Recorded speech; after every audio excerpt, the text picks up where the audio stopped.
Stop letting your emotions drive your life. Stop handing your peace to people who haven't earned it. Every reaction you give away is power you lose. It's time to flip the script. This isn't about suppressing emotion. It's about mastering response.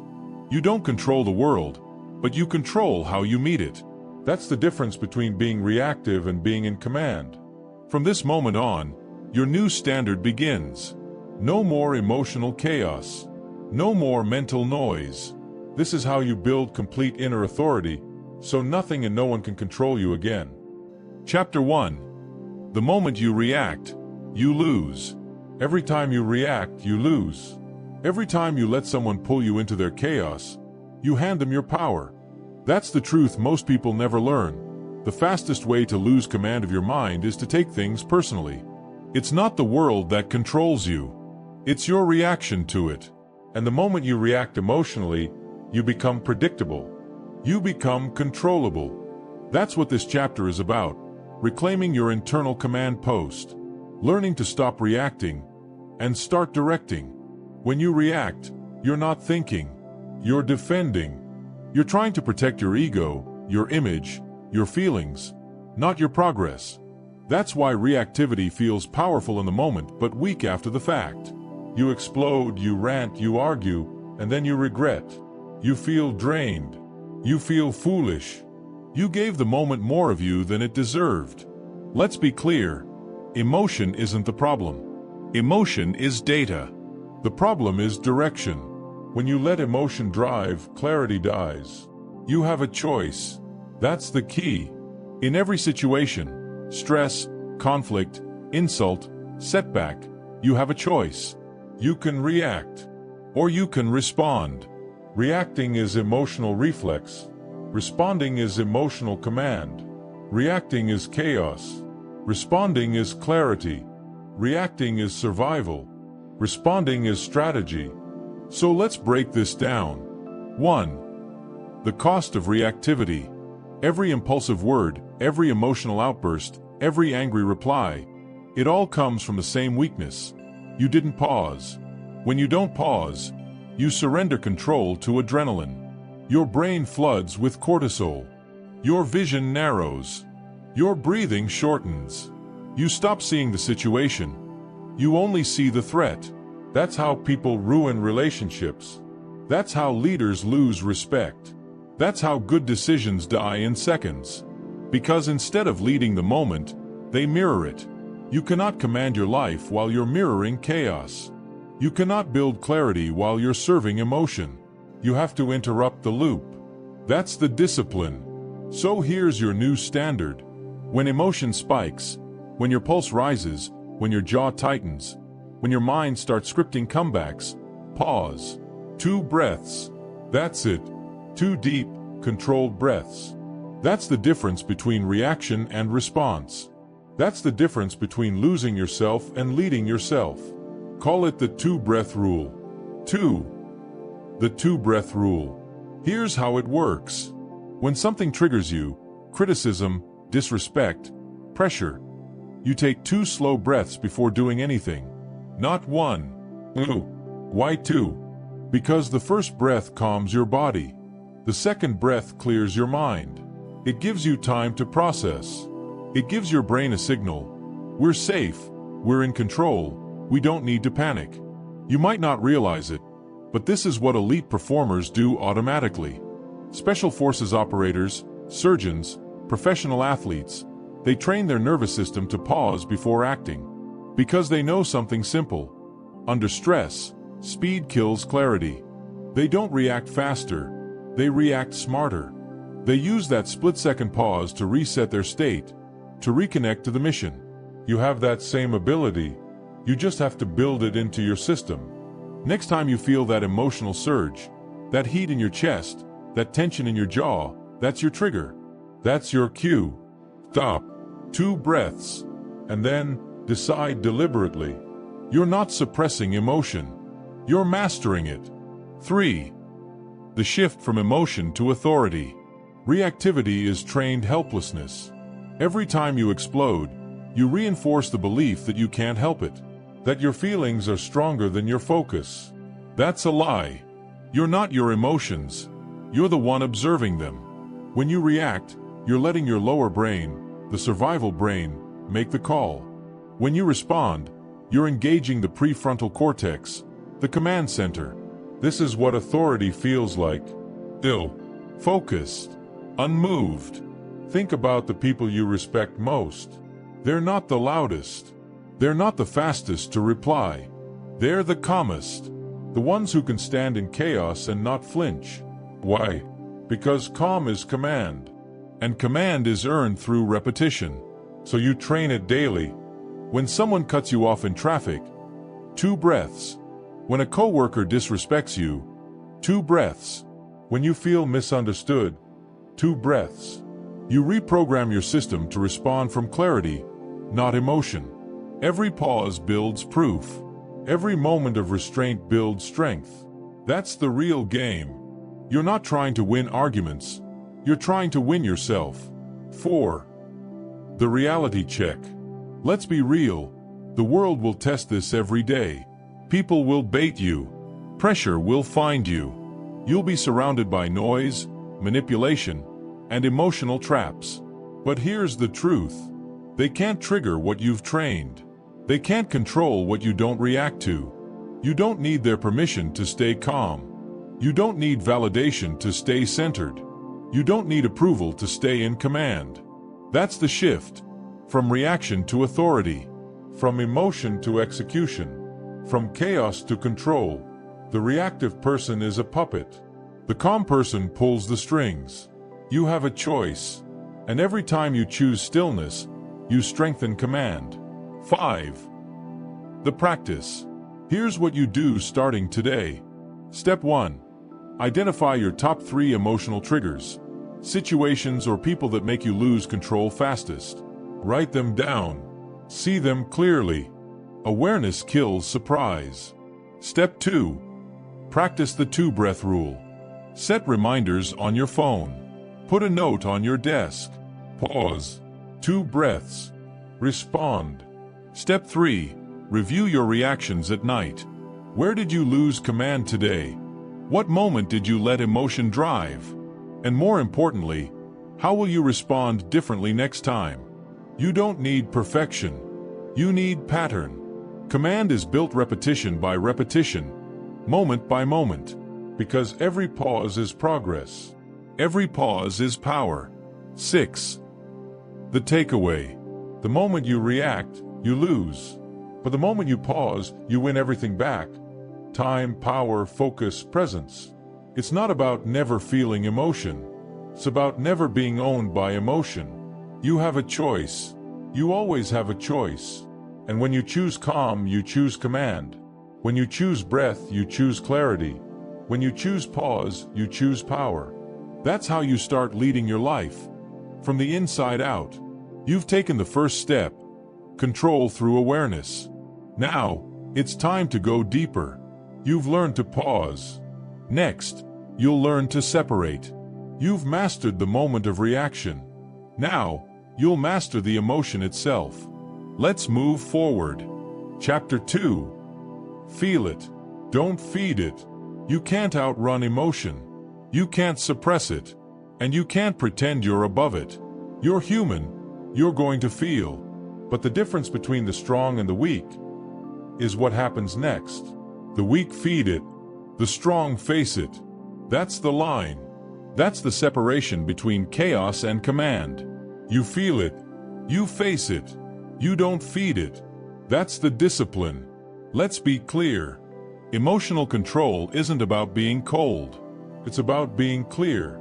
It's not about denying what's inside you. It's about directing it. Because when you feed emotion, you lose control.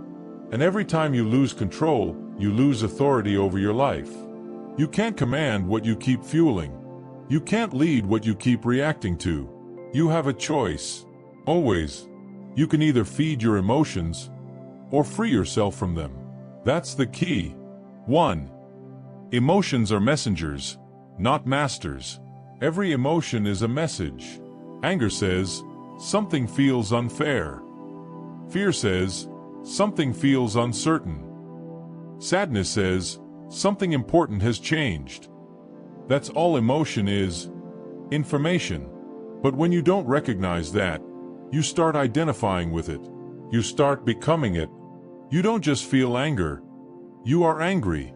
You don't just feel anxiety. You are anxious. You don't just feel hurt. You are broken. That's the mistake. You confuse the signal for the self. You are not your emotion. You are the observer of your emotion. That separation is power. The moment you can step back and say, "This is anger.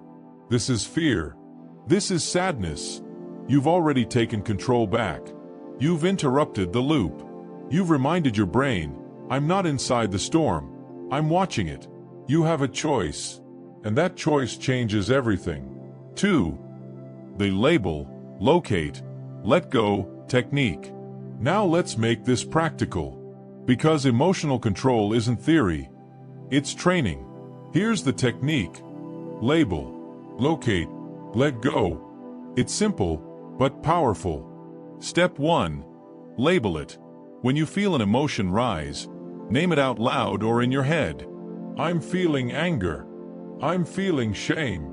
I'm feeling fear. Labeling activates the logical part of your brain, the prefrontal cortex, and quiets the emotional center, the amygdala. It's like turning on the light in a dark room. You see what's really there instead of reacting to the shadow. Label it. That's awareness. That's the first layer of command. Step 2. Locate it. Where is it in your body? Maybe it's tension in your chest, a tight throat, a pit in your stomach. Locate it, because emotion is physical. It lives in your body first. When you locate it, you create separation. You're saying, "This is happening in me, but it's not me." Step 3. Let it go. Now, this isn't about ignoring the feeling. It's about releasing the attachment to it. How? You breathe into that area. You exhale slowly. You visualize the energy moving through and out of you. Not stuck, not fed. You let it exist without clinging to it. You stop arguing with it.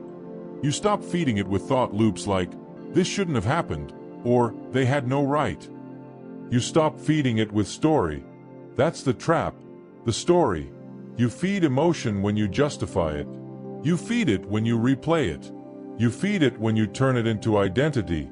You stop feeding it when you stop explaining it. You feel it. You face it. You don't feed it. 3. The discipline of observation. Observation is strength. It's calm. It's space. When you learn to watch your emotion instead of being it, you gain what most people never do: inner distance. You become the one who notices. You become the one who decides. That's real control. Let's say you feel anger rise. The reactive person lashes out, defends, blames. The disciplined person breathes, observes, labels, and waits. The reactive person says, "I can't help it." The disciplined person says, "I can handle it." You have a choice. That's the key. Every emotion is a test, not of your feelings, but of your focus. Do you serve the feeling, or do you serve the mission? You're not here to feel right. You're here to stay aligned. You're not here to prove a point. You're here to protect your peace. It's not about emotion. It's about execution. It's not about comfort. It's about command. 4. The danger of emotional overfeeding. Let's be honest. Most people feed their emotions daily. They replay what hurt them. They relive every insult. They scroll for validation. They call it processing, but it's addiction. They keep eating the same pain because it gives them identity. You know people like that? Maybe you've been that person. Stuck in the same anger, the same resentment, the same story. But here's the truth. You can't heal what you keep feeding. You can't move on from what you keep revisiting. The discipline is in emotional fasting. You stop feeding every feeling that doesn't serve your higher purpose. You can acknowledge it without indulging it. You can feel it without fueling it. That's emotional mastery. That's the level of control where nothing owns you anymore. 5. Real-world command practice. Here's your drill. 3 times today, when you feel emotion, any emotion, you practice label, locate, let go. Someone cuts you off in traffic. Label, that's anger. Locate, tight chest. Let go, 2 deep breaths, slow exhale.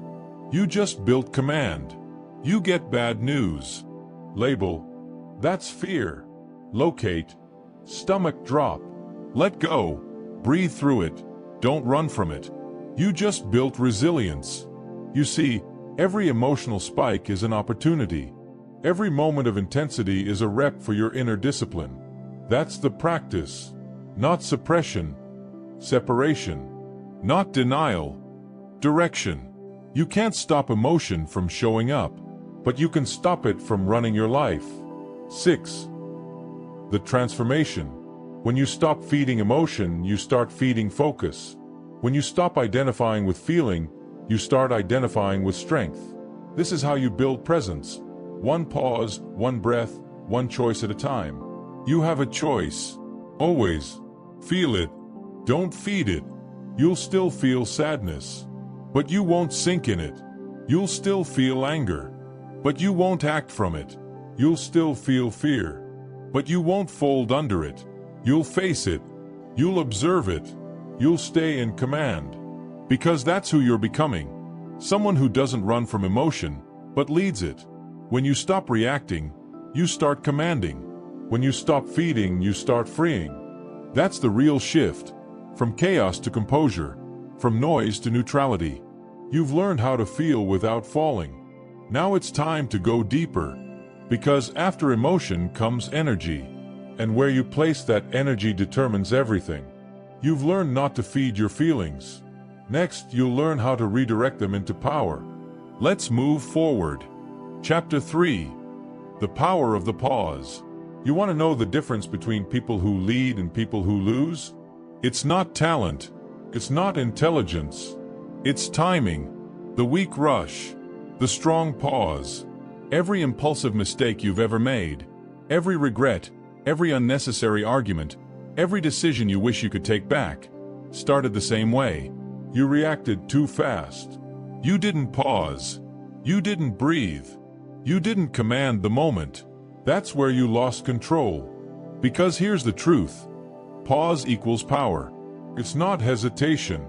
It's recalibration. The pause is not you freezing. It's you focusing. It's not you backing down. It's you taking back command. You have a choice, always. React in chaos, or respond in clarity. That's the key. 1. The pause is not weakness, it's warfare. Let's kill the myth first.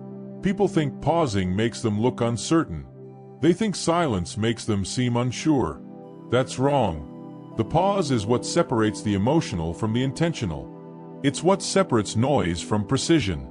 When you pause, you're not losing tempo. You're controlling the rhythm. When you pause, you're not freezing, you're reloading. Think about elite performers, special forces, athletes, surgeons. They're trained to slow down under pressure, not speed up. Because when adrenaline spikes, precision drops.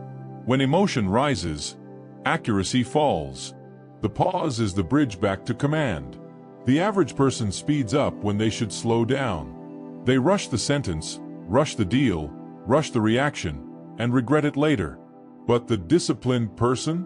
They breathe. They analyze.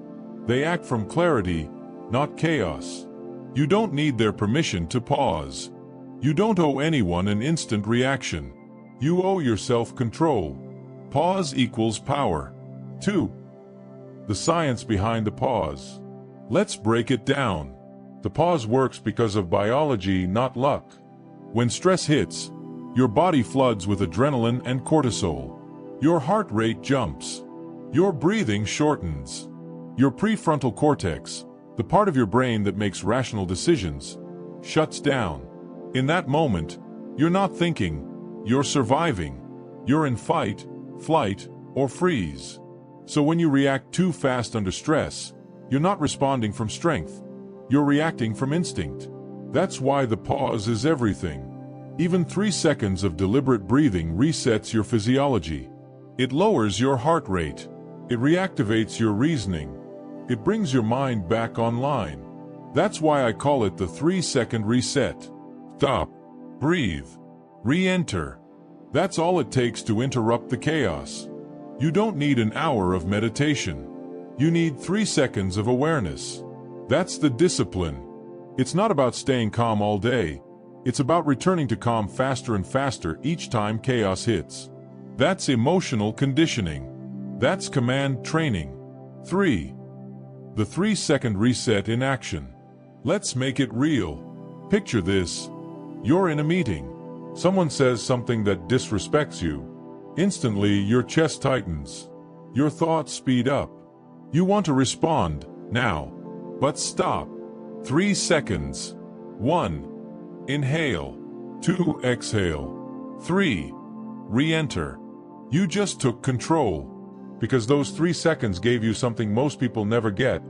Space between stimulus and response. That space is your power. That space is your authority. You have a choice. You always have a choice.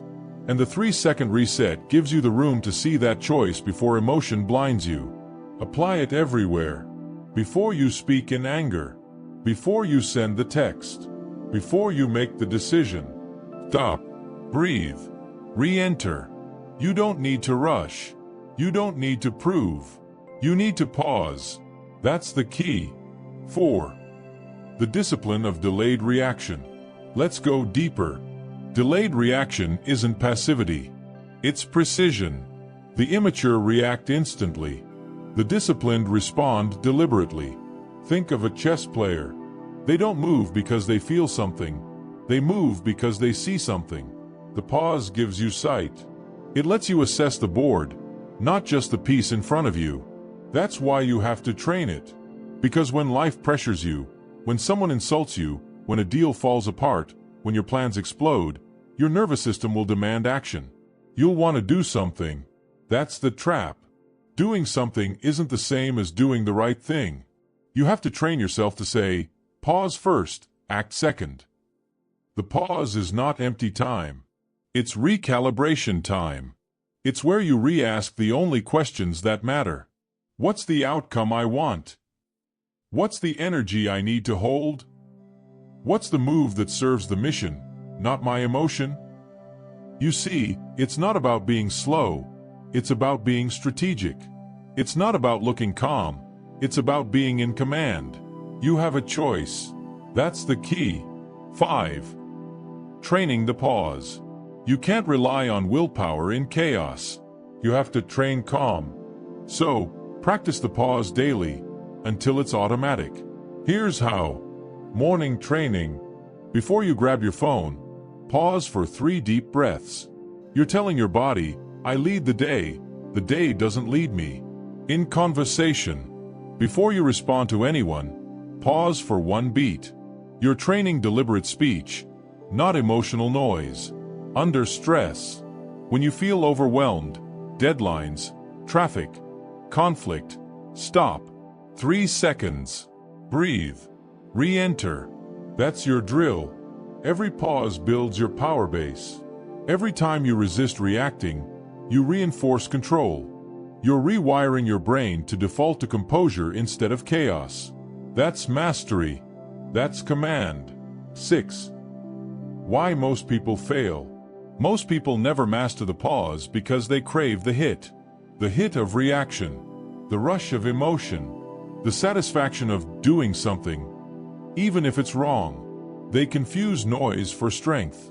They confuse motion for momentum. But power isn't in the noise. It's in the stillness before the move. That's where decisions are born. That's where authority is built. You don't need to rush. You don't need to react. You need to own the pause.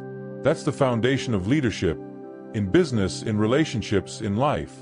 The world will try to drag you into urgency, into arguments, into reactivity. But urgency is how control is stolen, and pause is how control is reclaimed. You have a choice. Always. 7. The transformation. Every time you pause, you reclaim power. Every time you breathe before you act, you break the chain of emotional control. You're not just buying time, you're buying clarity. You're not just calming down, you're taking command. This is how you build inner authority, not by suppressing emotion, not by rushing decisions, but by mastering the moment between feeling and action. The pause is the pivot.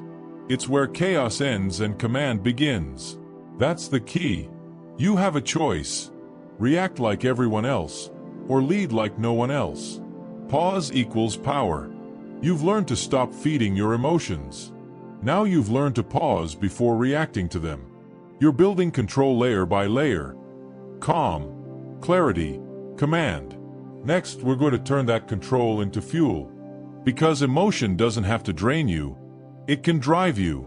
You've mastered the pause. Now, let's turn motion into momentum. Chapter 4. Control what you can. Ruthlessly. There's one truth that separates leaders from victims. One mindset that defines who commands the storm and who gets swallowed by it. Control the controllable. Release the rest. That's it. That's the key. Every ounce of stress, every sleepless night, every meltdown you've ever had came from one thing. You tried to control what wasn't yours. You can't control people. You can't control outcomes.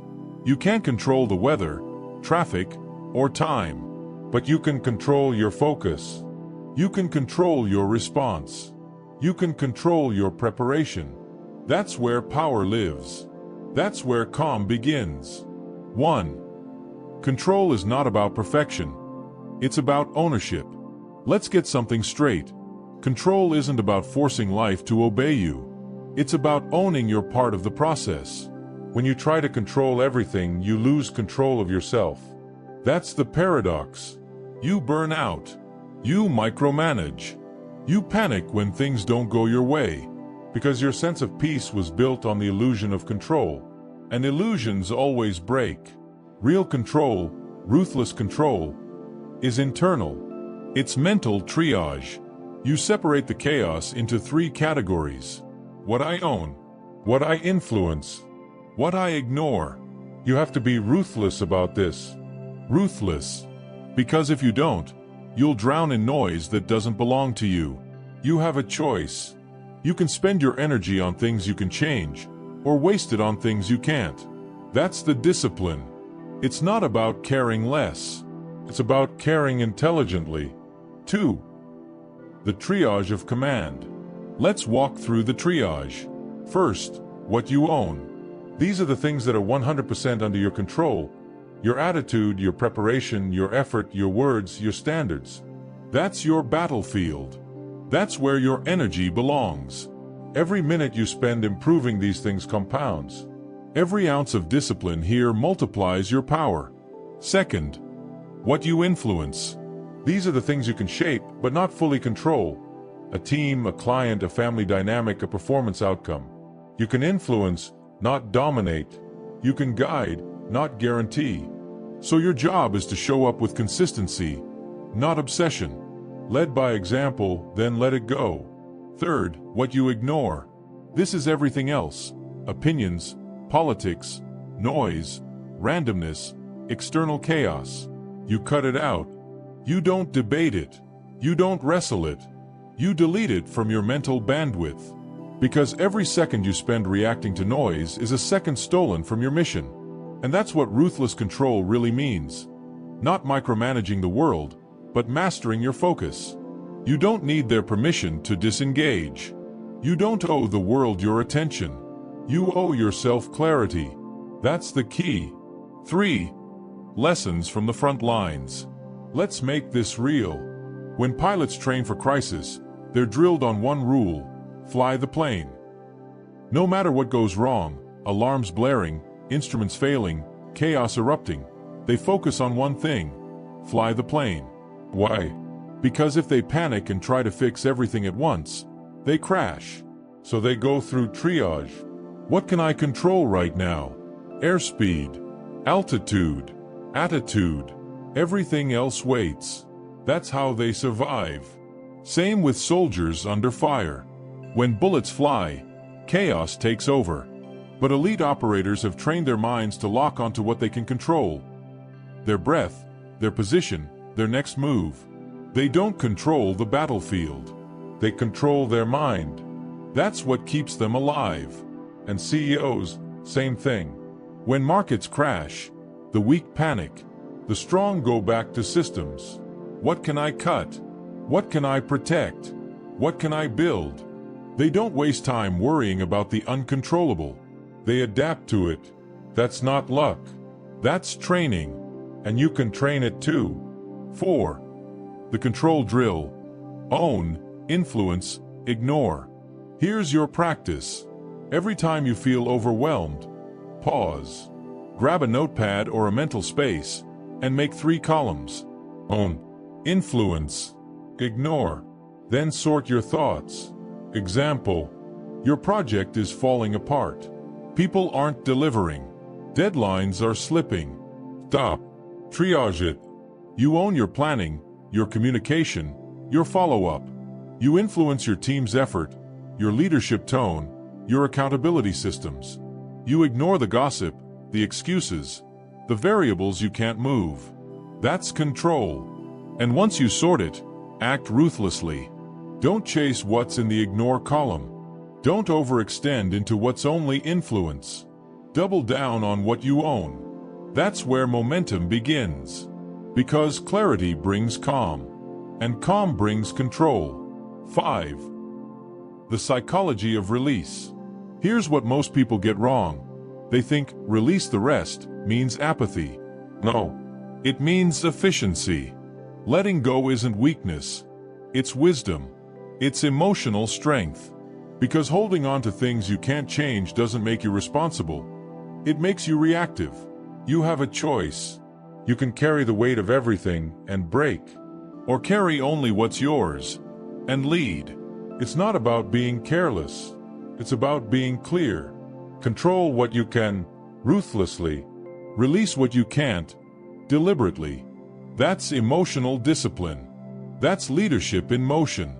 6. The mental shift. From victim to commander. Here's the transformation. Victims ask, why is this happening to me? Commanders ask, what can I control right now? That's the difference. Victims chase fairness. Commanders chase focus. You can't demand control from life. You create it from discipline. Every time you redirect your energy from reaction to responsibility, you're building command muscle. And the more you practice, the faster it becomes your default. Soon, chaos hits, and instead of panicking, your brain automatically triages. What's mine? What's not? Move. That's the goal. Automatic calm. Instant clarity. Ruthless focus. You don't need their permission to be composed. You don't need certainty to act. You need control of you. That's the key. 7. Command behavior training. Start with these behavioral drills. 1. The 60-second sort. When something frustrates you, give yourself 1 minute to sort it into the 3 boxes. Own, influence, ignore. Then act accordingly. 2. The control journal. Each night, write down one event that triggered you. Identify what you controlled, what you didn't, and how you'll handle it next time. 3. The release line visualization. Close your eyes. Imagine a line on the ground. Everything beyond that line, things you can't control, gets left behind. You step over the line lighter, sharper, focused. These drills rewire your brain for control. Because control isn't found in calm moments, it's built in chaotic ones. You're training your system to lead under fire. That's command. 8. The truth about control. Here's the truth most people avoid. You'll never have total control. And that's okay. You don't need total control. You need strategic control. The right control. The control that matters. Control of your breath. Control of your focus. Control of your standards. That's enough to move mountains. The rest? Let it burn. Let it fall. Let it go. Because while everyone else is panicking, you'll still be standing, composed, clear, commanding. You have a choice. You always have a choice. Control what you can, ruthlessly. Release the rest, completely. That's not apathy. That's mastery. You've learned to pause. You've learned to separate emotion from reaction. And now you've learned to reclaim control through ruthless clarity. But control alone isn't enough. Not if you're buried under complexity. To lead yourself, you must simplify your world. Because when everything matters, nothing does. You've claimed control. Now it's time to cut the noise. 5. The psychology of release. Here's what most people get wrong. They think release the rest means apathy. No, it means efficiency. Letting go isn't weakness. It's wisdom. It's emotional strength. Because holding on to things you can't change doesn't make you responsible. It makes you reactive. You have a choice. You can carry the weight of everything and break. Or carry only what's yours and lead. It's not about being careless. It's about being clear. Control what you can, ruthlessly. Release what you can't, deliberately. That's emotional discipline. That's leadership in motion. 6. The mental shift. From victim to commander. Here's the transformation. Victims ask, why is this happening to me? Commanders ask, what can I control right now? That's the difference. Victims chase fairness. Commanders chase focus. You can't demand control from life. You create it from discipline. Every time you redirect your energy from reaction to responsibility, you're building command muscle. And the more you practice, the faster it becomes your default. Soon, chaos hits, and instead of panicking, your brain automatically triages. What's mine? What's not? Move. That's the goal. Automatic calm. Instant clarity. Ruthless focus. You don't need their permission to be composed. You don't need certainty to act. You need control of you. That's the key. 7. Command behavior training. Start with these behavioral drills. 1. The 60-second sort. When something frustrates you, give yourself 1 minute to sort it into the 3 boxes. Own, influence, ignore. Then act accordingly. 2. The control journal. Each night, write down one event that triggered you. Identify what you controlled, what you didn't, and how you'll handle it next time. 3. The release line visualization. Close your eyes. Imagine a line on the ground. Everything beyond that line, things you can't control, gets left behind. You step over the line lighter, sharper, focused. These drills rewire your brain for control. Because control isn't found in calm moments. It's built in chaotic ones. You're training your system to lead under fire. That's command. 8. The truth about control. Here's the truth most people avoid. You'll never have total control. And that's okay. You don't need total control. You need strategic control. The right control. The control that matters. Control of your breath. Control of your focus. Control of your standards. That's enough to move mountains. The rest? Let it burn. Let it fall. Let it go. Because while everyone else is panicking, you'll still be standing, composed, clear, commanding. You have a choice. You always have a choice. Control what you can, ruthlessly. Release the rest, completely. That's not apathy. That's mastery. You've learned to pause. You've learned to separate emotion from reaction. And now you've learned to reclaim control through ruthless clarity. But control alone isn't enough. Not if you're buried under complexity. To lead yourself, you must simplify your world. Because when everything matters, nothing does. You've claimed control. Now it's time to cut the noise. Chapter 6. Perspective is the pressure valve. Pressure is not the enemy. Your perception is. The situation isn't what breaks you. Your frame does. That's the truth most people miss. They think stress comes from the outside. They think the problem is the workload, the noise, the chaos. But it's not. Stress begins the moment you lose perspective. The moment you shrink your world down to a single problem, a single failure, a single fear, that's when pressure becomes pain. You can't control every situation, but you can control how you see it. And that's the key, because perspective is power. Perspective is the pressure valve. Perspective is the difference between collapse and control. You have a choice. You can drown in the moment, or you can zoom out and command it. That's what this chapter is about. Learning to see correctly under pressure, so nothing owns your mind again. 1. The real source of pressure. Let's break it down. The pressure you feel isn't coming from the situation. It's coming from the story you tell about it. That's it. You say, "This is too much." Your body hears, "We're in danger." You say, "I can't handle this." Your system shuts down to protect you. That's not weakness. That's wiring. Your brain is designed for survival, not performance. It exaggerates threats. It magnifies failure.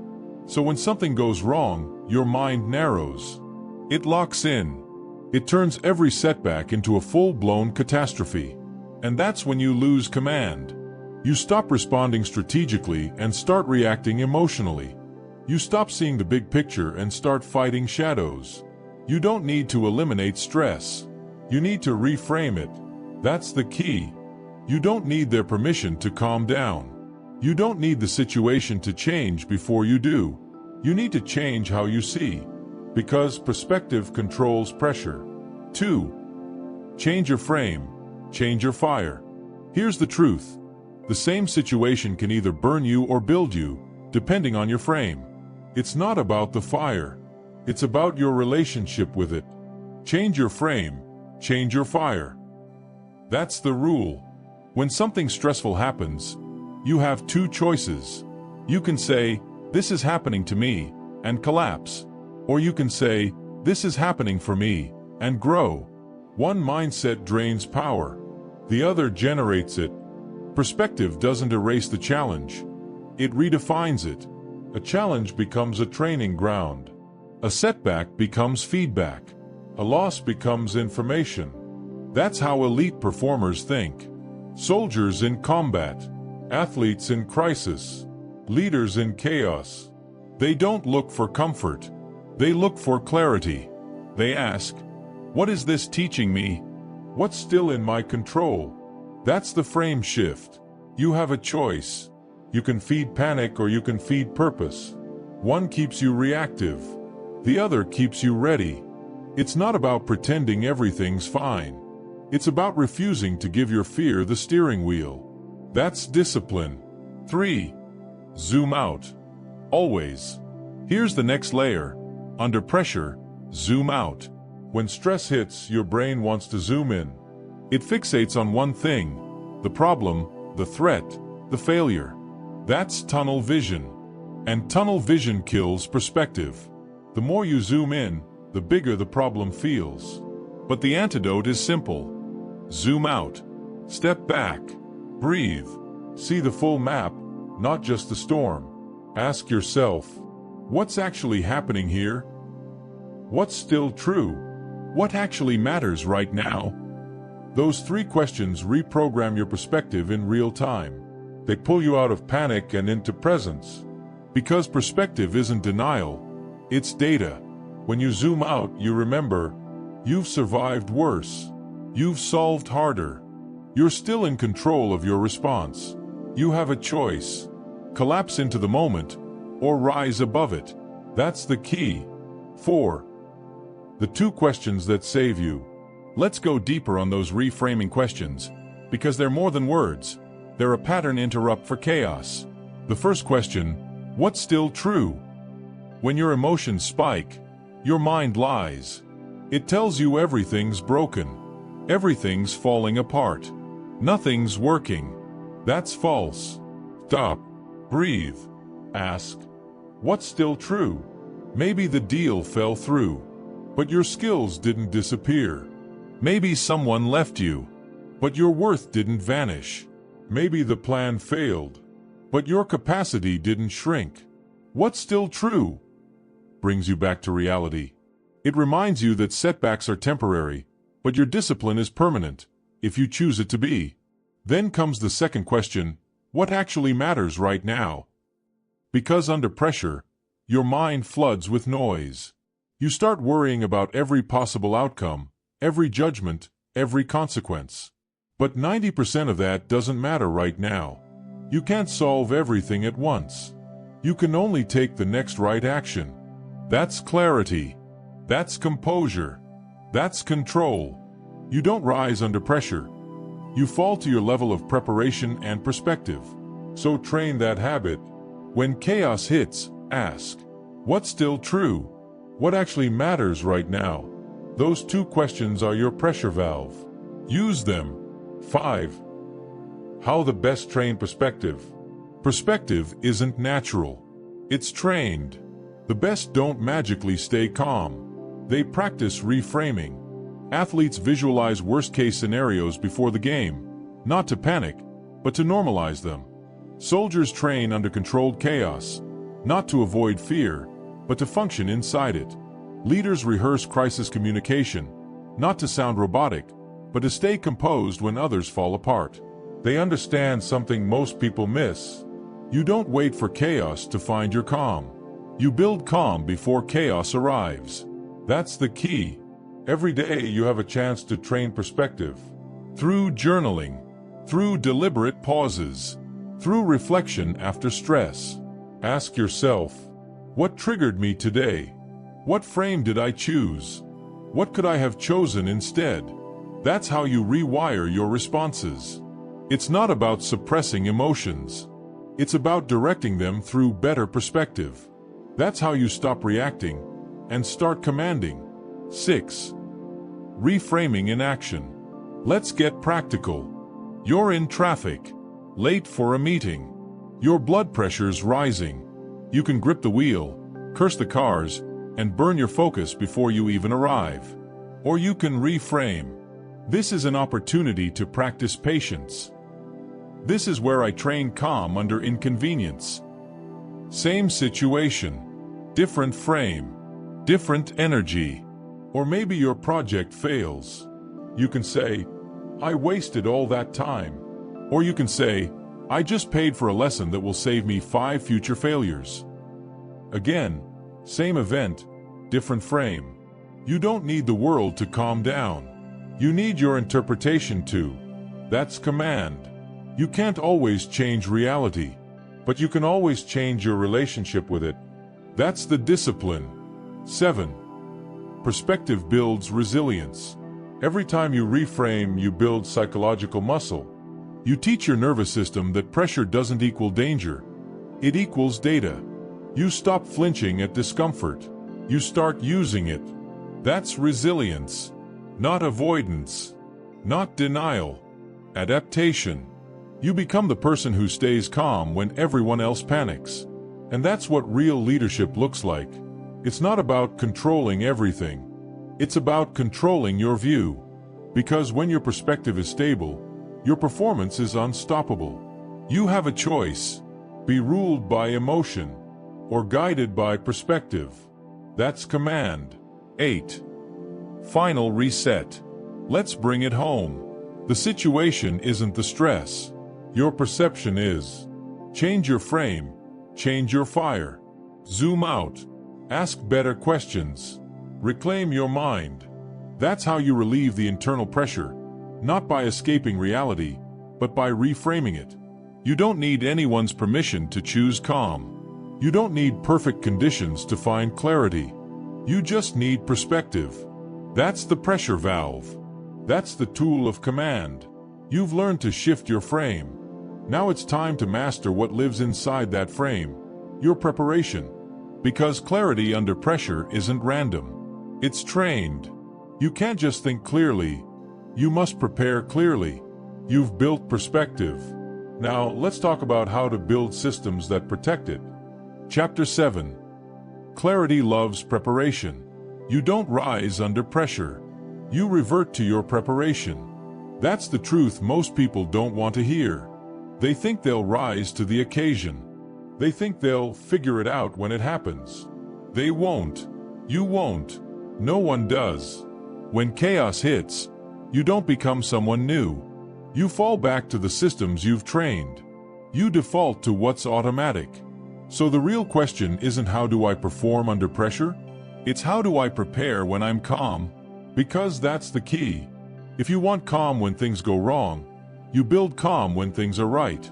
If you want clarity when everything's uncertain, you create clarity when everything's quiet.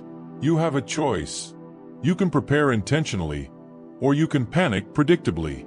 This chapter is about building preparation so solid that chaos can't shake you. 1. You don't rise to the level of your motivation. You fall to the level of your preparation. Here's what most people misunderstand about stress. They think it's a moment of performance. It's not. It's a moment of exposure. Stress reveals what's already there. When you're under pressure, there's no time to invent discipline. You can't build emotional control on the spot. You can't construct focus mid-chaos. You either built it before, or you didn't. That's why you see calm people in crisis. They didn't get lucky. They trained. Soldiers drill until every motion is automatic. Pilots rehearse failure until their responses become instinct. Athletes simulate chaos so that pressure feels familiar. That's the secret. Preparation turns panic into pattern.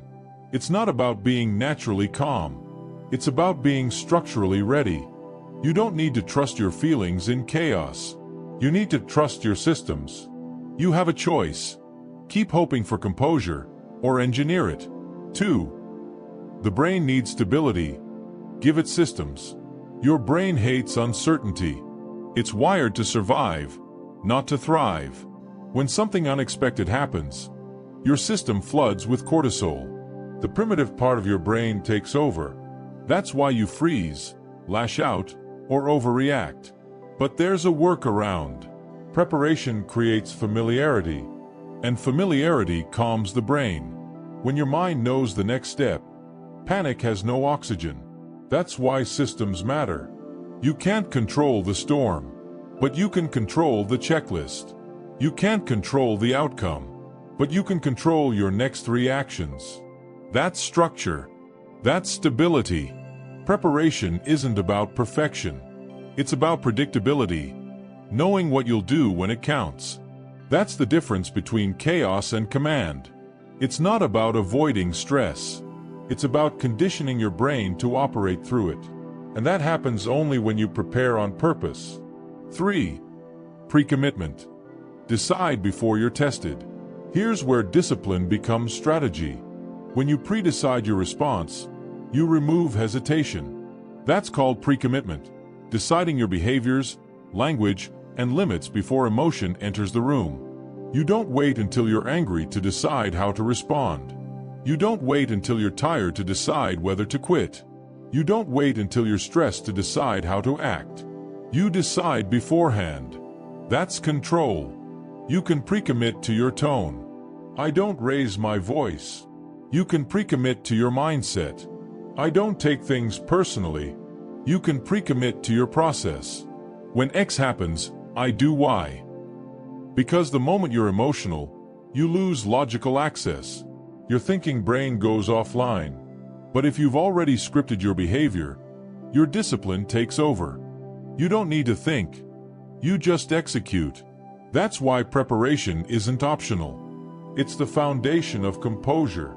4. The pre-decide protocol. Let's make this practical. Here's a simple 3-step process called the pre-decide protocol. Step 1. Identify your chaos triggers. What situations make you reactive? Traffic, deadlines, criticism, unexpected change? You can't manage what you don't define. So start there. Name your chaos.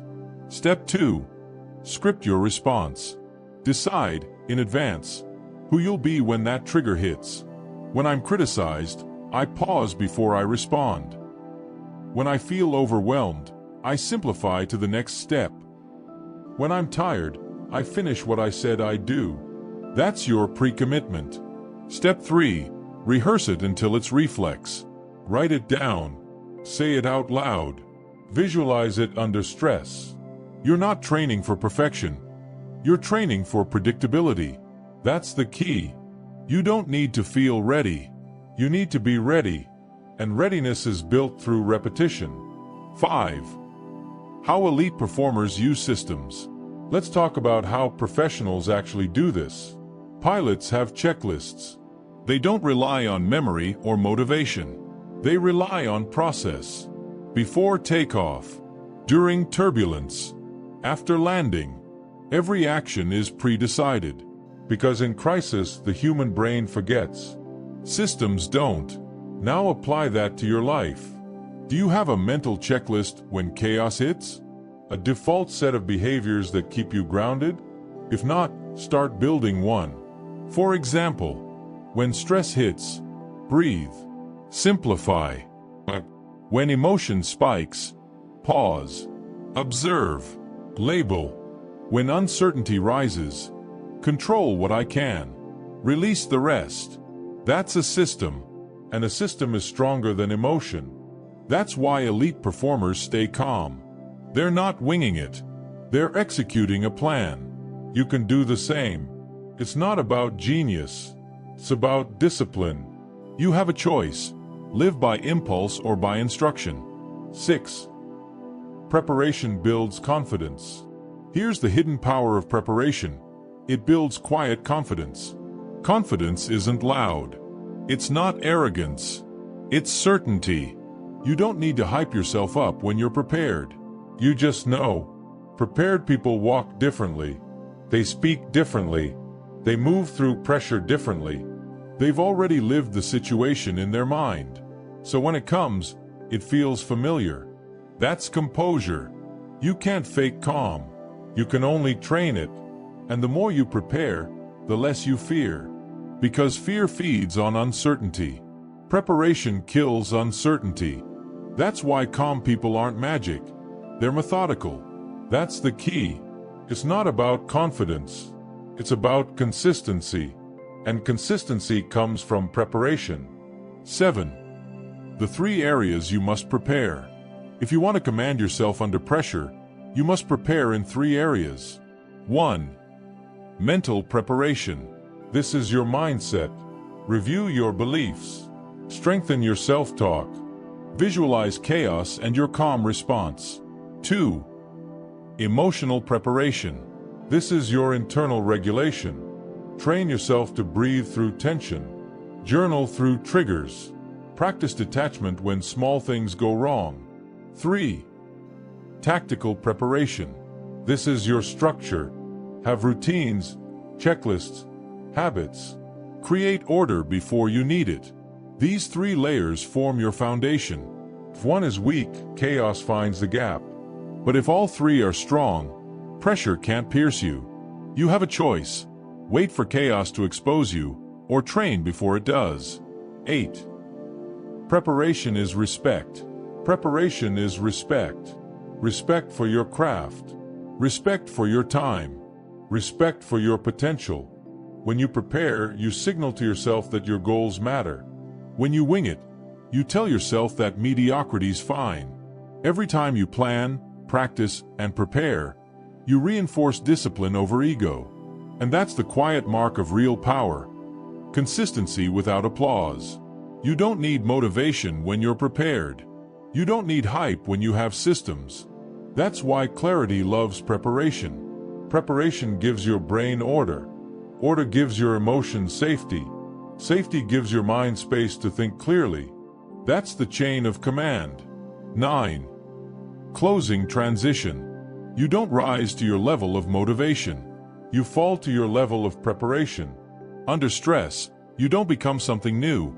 You become what you've trained. Preparation is not just planning. It's identity. It's who you choose to be when things fall apart. So build your systems. Pre-commit your behavior. Rehearse your calm. You have a choice. Chaos by default or clarity by design. That's command. And once you've mastered your preparation, it's time to test it. Because you can't just train calm in theory. You have to pressure test it in reality. You've built your foundation. Now it's time to train in chaos before chaos trains you. Chapter 8. Train chaos before it finds you. Most people wait for chaos to hit before they start preparing. That's why most people crumble. You don't wait for pressure. You simulate it. You don't hope for calm. You train it, because stress isn't random. It's predictable. And the trained mind stays unshaken. That's the key. You don't get stronger by avoiding stress. You get stronger by managing it deliberately. You have a choice. Wait for chaos to find you, or build yourself to meet it head-on. This chapter is about training chaos before it trains you. 1. The illusion of readiness. Everyone says they'll rise to the occasion. But they won't. You won't rise, you'll revert. You'll fall back to the level of your conditioning. That's not pessimism. That's performance truth. Under stress, your body tightens. Your mind narrows. Your emotions surge. And if you've never practiced under those conditions, your system panics. So the mission is simple. Get familiar with discomfort before it demands your obedience. You inoculate yourself against chaos by rehearsing it. You build tolerance to stress by facing small doses, intentionally. That's called stress inoculation. It's not about breaking yourself. It's about building resilience on purpose. Because chaos doesn't make you weak. It reveals how well you've trained. That's the key.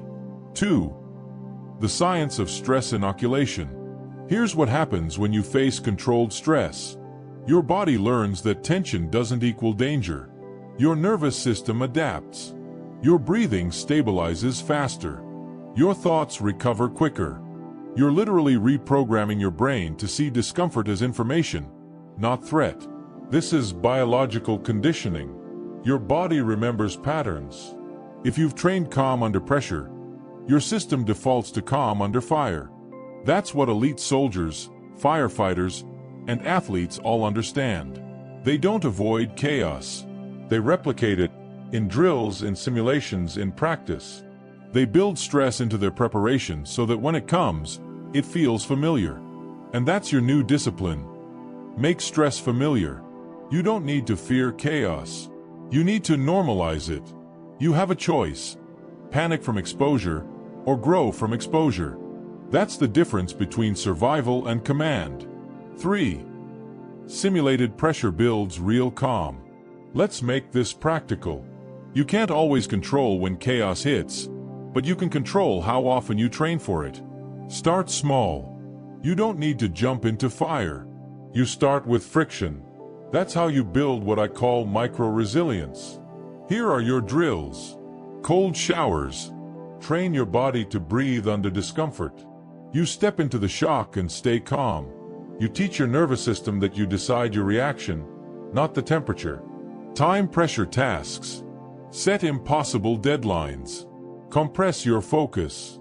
Learn to make clear decisions under limited time. Train clarity when it counts. Silence challenges.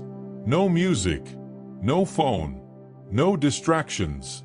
Sit with your thoughts for 30 minutes. You'll meet chaos inside yourself, and you'll learn to tame it. Controlled fatigue. Train when you're tired. Study when you're low energy. Teach your mind that performance is a decision, not a feeling. Each of these drills builds familiarity with pressure.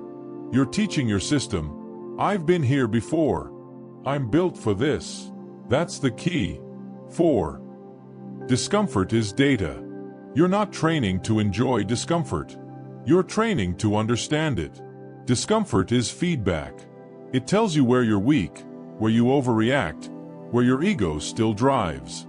Every time you expose yourself to chaos, you collect data. How did you breathe? What did your mind say? Where did your body tighten? That's the map. You're not avoiding weakness.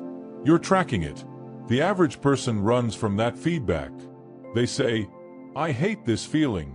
But discipline says, I'm studying this feeling. It's not about pain. It's about precision. Every dose of stress you face intentionally reduces the fear of the unknown. You stop guessing how you'll react, because you've tested it. That's command. You can't control chaos, but you can predict yourself. That's power. 5. The 3-tier stress ladder. Here's how you build stress tolerance step by step. Tier 1. Controlled discomfort. Start small. Cold water. Silence. Delayed gratification. The goal here is awareness, to feel tension and stay composed. Tier 2. Controlled pressure. Add variables. Deadlines. Expectations. Performance in front of others. Here you train adaptability. You make decisions while uncomfortable. Tier 3. Controlled chaos. Now you stack it. Combine fatigue, emotion, and uncertainty. Simulate the real world. Compete, argue, lead, perform, while calm. That's when you become unshakable. Not because you're fearless, but because you've been there before. When chaos comes, it's not a surprise. It's just another rep, and repetition builds resilience. That's the key. 6. The mindset shift. Discomfort is practice. The world tells you to seek comfort. Comfort sells. Comfort soothes. Comfort weakens. The strong seek friction, not because they like pain, but because they understand purpose. The trained mind knows discomfort is just practice in disguise. You're not punishing yourself. You're preparing yourself. Every small challenge builds confidence. Every simulated failure builds focus. Every moment of pressure builds control. That's how calm becomes your baseline. You don't need their permission to grow tougher. You don't need ideal conditions to train discipline. You can start anywhere. You can start now. The gym, the shower, the meeting, the morning alarm. Every discomfort is an opportunity. Every reaction is a rep. That's the key. You're always training something. Either you're training weakness by giving in, or you're training strength by facing it. You have a choice. 7. Build your personal stress gym. Let's make this even simpler. Your goal is to build a stress gym, a system for deliberate, daily discomfort. Here's how. Pick one challenge per day, something that stretches you, physically, mentally, or emotionally. Set a clear rule. Cold water for 60 seconds. One tough conversation. 30 minutes of silence. Stay aware during discomfort. Don't escape it. Observe it. What happens in your body? What thoughts rise? What stories surface? Exit with intention. Breathe. Reflect. Reinforce calm. That's your workout. You don't need chaos to grow stronger. You just need consistency in discomfort. Every small rep prepares you for the big moments. You're not training for the day everything goes right. You're training for the day everything goes wrong. And when that day comes, you won't crumble. You'll command. Because you trained chaos before it found you. 8. Final reinforcement. Stress isn't the enemy. Unpreparedness is. Discomfort isn't the threat. Avoidance is. You don't get to choose whether chaos shows up, but you do get to choose whether it surprises you. You have a choice. Be fragile or be forged. That's the difference between those who break and those who build. It's not about being fearless. It's about being familiar with fear. It's not about being unshaken. It's about being trained to steady yourself. That's discipline. That's command. You can't simulate chaos forever, but you can prepare for it daily. And when it comes, you'll meet it like an old rival, not a new threat. That's mastery. 9. Transition. You've learned to prepare for chaos before it arrives. You've learned that calm isn't an accident. It's a skill. But there's one final shift that separates good from great: energy control. Because even when your mind is calm, your energy can still scatter. And if you can't channel that energy, you can't direct your focus. You've mastered chaos. Now, let's master the force that fuels you. Chapter 9. Clarity is a daily discipline. Clarity isn't a moment. It's maintenance. You don't find clarity once and keep it forever. You earn it daily. That's the key. Calm isn't natural. Focus isn't automatic. Command isn't permanent. They're all maintained through discipline. You train calm daily, or you lose it instantly. You have a choice: to live in reaction or to live in rhythm. Clarity is rhythm, and your rhythm is built by what you do every single day. This isn't about motivation. It's about maintenance. The same way your body needs food, your mind needs stillness. The same way your muscles need movement, your focus needs resets. Clarity fades without care, and chaos always fills the vacuum. That's the truth most people ignore. 1. Clarity is not a feeling, it's a system. Most people chase clarity like it's luck. They wait for the perfect morning, the perfect answer, the perfect moment. But that's weakness disguised as hope. You don't wait for clarity. You work for it. Clarity is a system, and systems are built from simple, daily, repeatable actions. That's the key: repeatable. It's not about doing it once. It's about doing it until it becomes who you are. If you don't build your own system, you'll get trapped in someone else's. If you don't command your day will command you. You have a choice. Every morning is a reset. Every night is a recalibration. That's how you stabilize your mind in a world that never stops spinning. Clarity is a practice. 2. The power of the reset. When you wake up, your mind is open, fresh, vulnerable, and programmable. When you go to bed, your mind replays, reviewing everything it saw, heard, and felt. Those two windows control everything. If you win your mornings and your nights, you win your mind. Because clarity is not created in the middle of the storm. It's built in the quiet before it. That's why we build resets, routines that protect your focus before chaos begins. Think of your resets as anchors. They're not about perfection. They're about consistency. You'll either train your nervous system to stay steady, or you'll train it to stay reactive.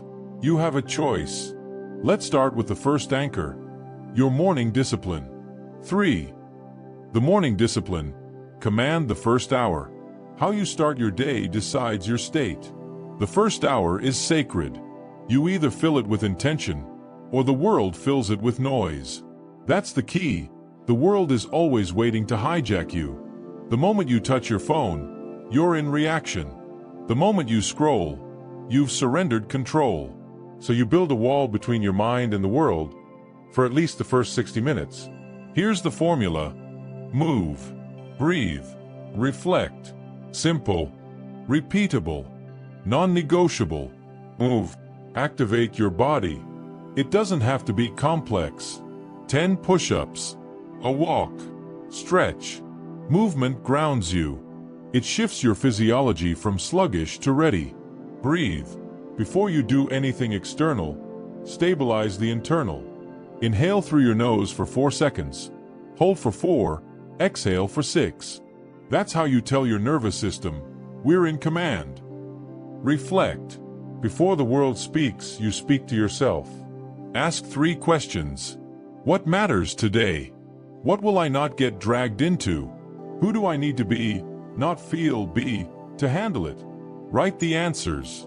Say them aloud. That's your mission brief. Because the day doesn't get easier. You get anchored. That's the key.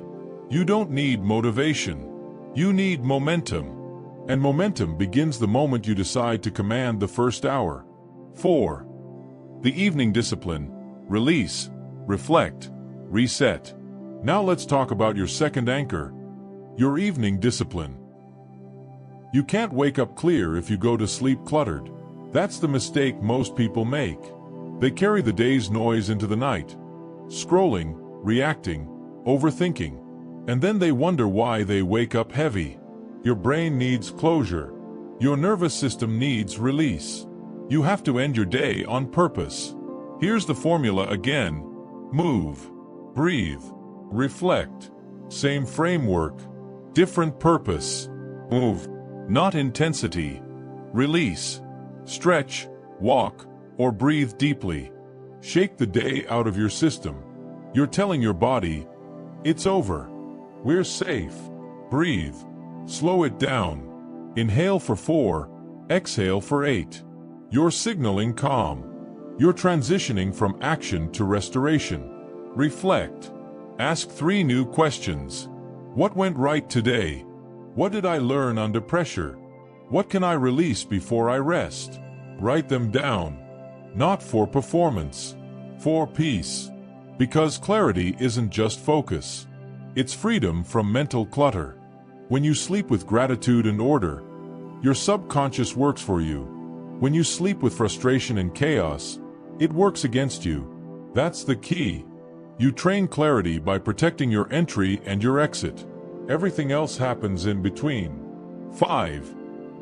The loop of mastery. Now you have 2 anchors, morning and night. Together, they form your loop of mastery. The morning commands your state. The evening releases it. Every day, the loop tightens. Every day, clarity becomes easier. You're no longer reacting to the world. You're resetting it. You're programming your brain for precision, not panic. That's what discipline is. Consistency under changing conditions. You can't control what happens outside, but you can control what you feed your mind before and after happens. That's the key to sustained clarity. Protect the bookends of your day. Everything else is noise. 6. Stop waiting for peace. Create it. You'll never find peace. You'll never stumble into calm. You build it. Peace is practice. Calm is conditioning. You train it through repetition until it becomes automatic. That's the point of the daily disciplines. Automation. You want calm to become your default, not your reward. When the world shakes, your body stays steady. When people panic, your breath stays slow. When pressure builds, your thoughts stay ordered. That's what happens when you train clarity daily.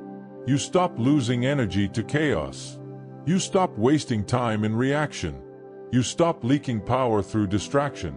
It's not about control. It's about containment.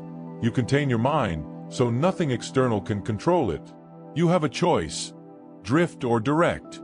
That's the difference between people who react to life and people who run it. 7.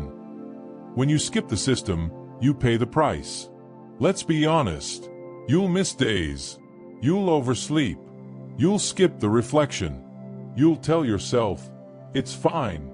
It's not fine. Every skipped discipline compounds confusion.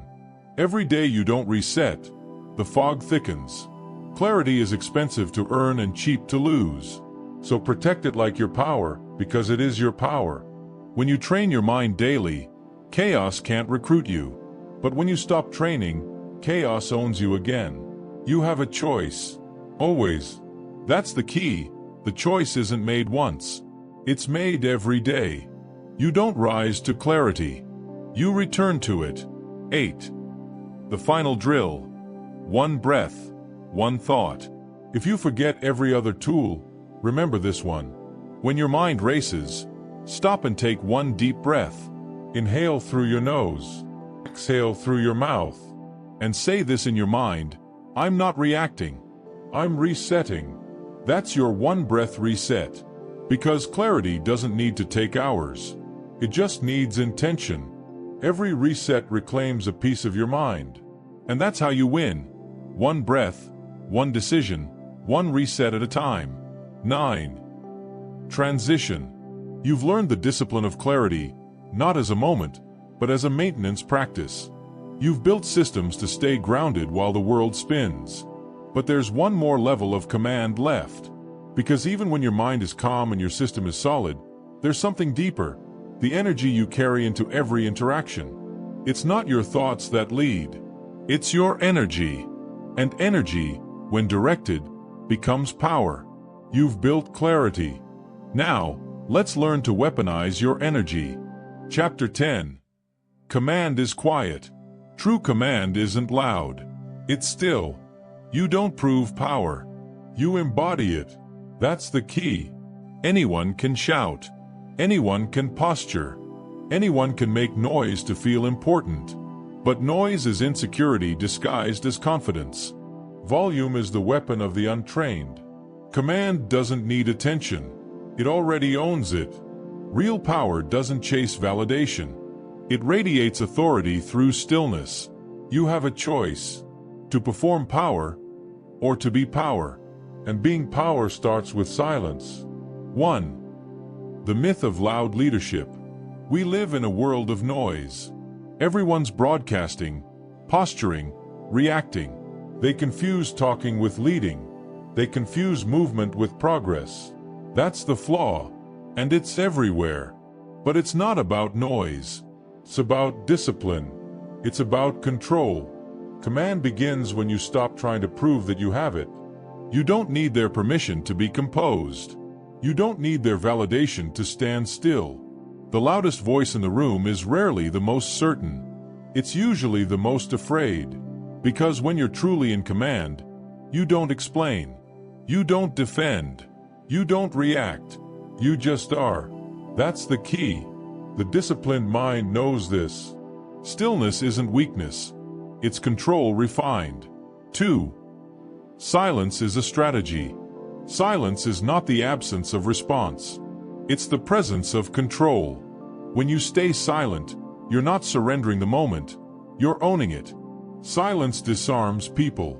It exposes truth. It creates space for strategy. Every reaction you don't give is information you collect. Every pause you hold is power you keep. That's the discipline. You stop trying to dominate people with words. You dominate the space with composure. Because command is quiet. The world expects you to react. It feeds on your impulse. When you don't feed it, it loses power over you. That's the key. You want to be unshakable? Then train your nervous system to do nothing when everything in you wants to react. That's real strength. You don't need to respond immediately. You don't need to fill silence. You don't need to win every exchange. Sometimes the most powerful thing you can say is nothing. 3. The energy of still authority. Command isn't what you say. It's what people feel when you walk in the room. It's your energy, contained, grounded, deliberate. Still authority isn't passive. It's controlled intensity. Like a loaded spring, quiet, but full of potential. You can feel it before you see it. That's presence. Presence doesn't need motion. It needs precision. You slow your breath. You slow your pace. You slow your speech.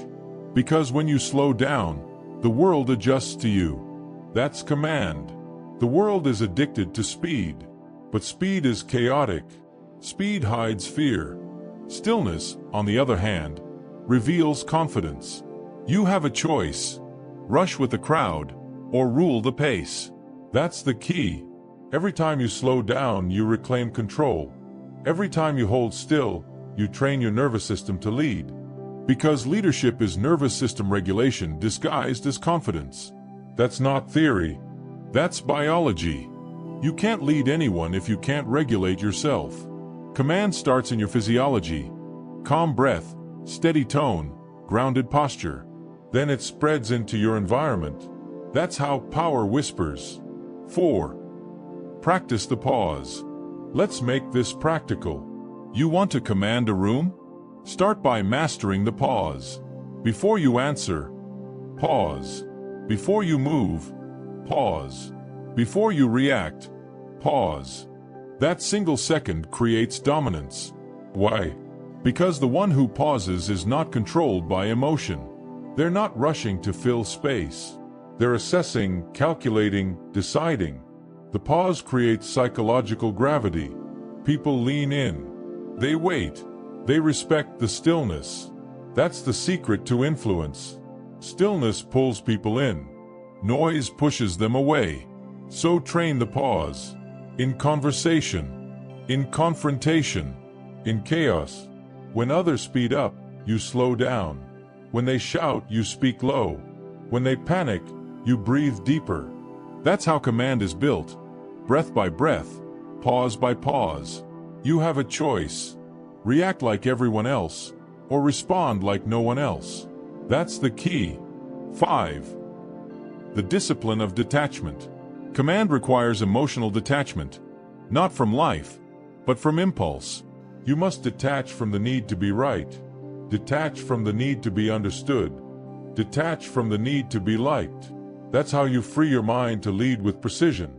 Because when you need approval, you compromise authority. When you need validation, you leak power. You can't be both hungry for control and desperate for acceptance. You have to choose. You have a choice, power or approval. Not both. Command is quiet because it doesn't beg to be seen. It knows what it is. That's the discipline. You stop reacting to perception and start operating from principle. People might misunderstand your silence. They might call it arrogance, distance, or pride. Let them. You don't owe anyone your energy. You don't owe anyone your immediate reaction. You owe yourself mastery. And mastery is quiet. 6. Fewer words. Stronger presence. Command simplifies. Weakness complicates. The more words you use, the less power they carry. Fewer words. Slower delivery. Stronger impact.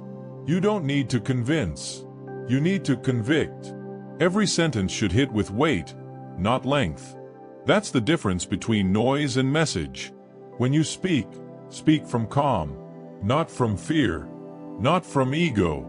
Say less, mean more. That's how authority sounds. That's how power whispers. 7. Train in stillness. You don't wait for stillness to appear. You train it. That's the key. Stillness is a muscle, and like every muscle, it grows through resistance. So you build it through deliberate discomfort. Try this. Sit in silence for 10 minutes a day. No phone, no noise. Just observe. Hold eye contact longer than is comfortable. Don't flinch. Don't fidget. Breathe. Let conversations breathe. Don't rush to respond. Train the pause. Stay calm when provoked. When someone tries to pull emotion from you, don't give it. Watch. Breathe. Stay still. That's your training. Stillness under pressure is power under control. It's not about ego. It's about discipline. You're conditioning your mind to operate under command, not chaos. Because the untrained mind panics in silence. The trained mind performs in it. 8. The quiet inside the storm. When everything around you explodes, when pressure builds and chaos hits, stillness becomes your weapon. Not panic, not speed. Stillness. It's what lets you see angles others miss. It's what lets you decide while others drown. You've trained it daily. You've built it deliberately. Now, when the world trembles, you remain unmoved. That's command. Command is not dominance over others. It's mastery over yourself. It's not control through force. It's control through presence. You have a choice. To perform power or to become it. That's the key. Power doesn't announce itself. Power stabilizes everything around it. And the moment you realize that, you stop chasing noise. You start cultivating quiet. Because command is quiet.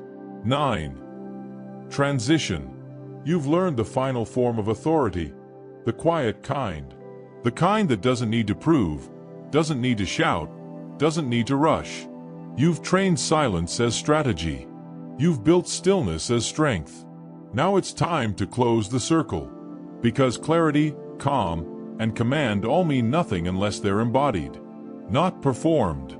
Not posted. Lived. You've learned to think clearly, to train chaos, to move with calm, to lead in silence.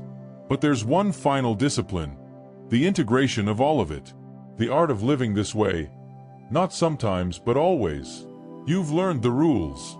Now you live them. Conclusion. Command doesn't come from shouting louder. It comes from being unshaken when everything shakes. You've learned the tools, the pause, the focus, the discipline, the reset. You've learned that clarity is trained, not given. You've learned that pressure isn't your enemy, reaction is. Now you decide. Do you keep living from emotion, or do you start leading from intention? Do you keep reacting, or do you start commanding? Because no one's coming to calm your chaos. No one's handing you peace. You build it, you protect it, you become it. Command isn't about control. It's about composure. It's not about dominance. It's about discipline. And discipline is a choice, one you make every single day. So make it now. Stop reacting. Start commanding. And take back every ounce of power you've been giving away.